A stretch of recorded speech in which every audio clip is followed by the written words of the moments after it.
যারা গত 16 বছরে আওয়ামী লীগের কারণে তাদের বউয়ের কাছে যেতে পারতেন না, তারা এসে এখন যে সমস্ত বিপ্লবী নেতা আছে, 24-এর গণ অভ্যুত্থানের যারা নেতা আছে, তারা যারা প্রথম সারিতে থেকে পুরো আন্দোলনটাকে লিড দিয়েছে, তাদেরকে তারা অ্যাটাক করে তাদের গায়ে তারা হাত তোলে।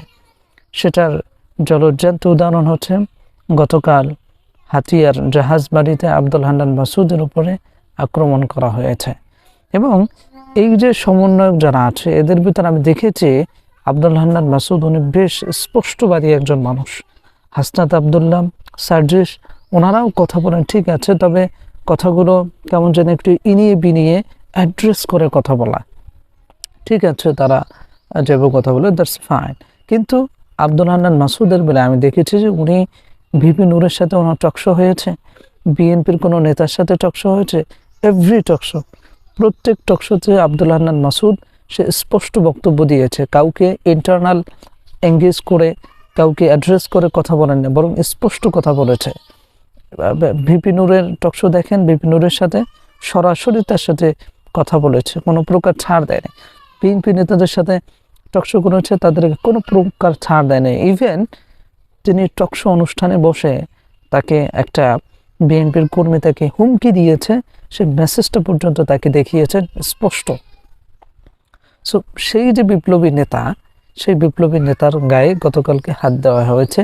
এটা হাতিয়ার মানুষ হিসেবে এটা পুরো বাংলাদেশের মানুষের কাছে একটা লজ্জাজনক বিষয় যে বিপ্লবী নেতাদের গায়ে আজকে হাত দেওয়া হচ্ছে।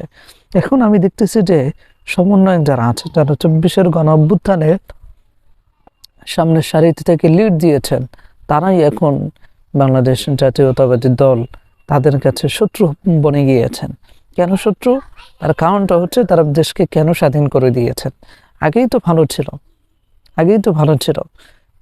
যদি তারা সেটাকে ভালো মনে করতো যে 24-এর গণ অভ্যুত্থানের পরে দেশ ভালো হয়েছে, তারা একটা অপরচুনিটি পেয়েছে, সো যাদের কারণে অপরচুনিটি পেয়েছে, যাদের কারণে সুযোগ পেয়েছে, তাদেরকে তো যথাযথ মূল্যায়ন করার কথা ছিল। কিন্তু এই অকৃতজ্ঞ দলটি তাদের প্রতি যে কৃতজ্ঞতা সেটা স্থাপন করতে ব্যর্থ হয়েছে। এরা অকৃতজ্ঞ এরা এদেরকে যথাযথ মূল্যায়ন দিতে পারে নাই, যার কারণে দেখবেন আগামীতে যখন কোনো ফেসিস তৈরি হবে, তখনও দেখবেন যে কোনো সমন্বয়ক নামে কোনো নেতৃত্ব দানকারী লোক এগিয়ে আসবে না, কারণ তাদেরকে তো যথাযথ মূল্যায়ন দেওয়া হয়নি।